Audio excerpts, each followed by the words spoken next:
Hi guys! In this video you will learn how to win more pistol-only matches in COD Warzone Mobile. Choose the right pistol. Opt for pistols with higher damage and accuracy like the .50 GS or the Renity. Practice aim. Focus on precise aiming since pistols require accuracy to compensate for their lower fire rate. Master headshots. Aim for the headshots to maximize damage output and secure quicker kills. Utilize movement.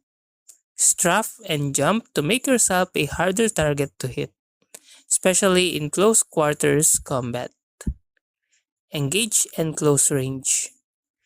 Position yourself for close encounters to maximize pistol effectiveness. Use tactical equipment. Stun grenades and flashbangs can disorient enemies, giving you an advantage in pistol duels. Communicate with teammates. Coordinate attacks and cover each other to survive longer in pistol-only matches. Master reload timing.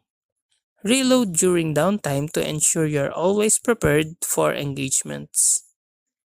Learn map layouts. Know where pistols excel, like tight corridors or buildings, and avoid open spaces where you are at a disadvantage. Utilize hip fire accuracy. Practice shooting from the hip for quicker reaction times in close combat. Control recoil. Even pistols have recoil. Learn to manage it to maintain accuracy during sustained fire. Utilize pick and shoot tactics.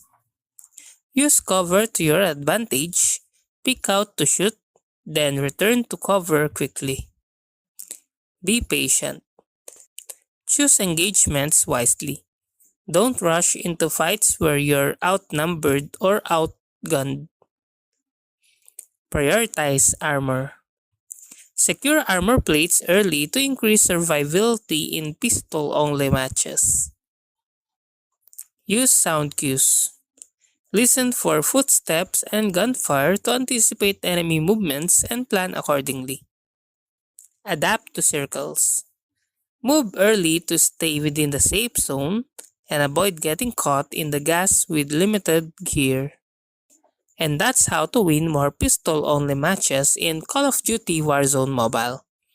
If you like this video, please click the like and subscribe and ring the bell icon to notify you to our next video. Thank you for watching.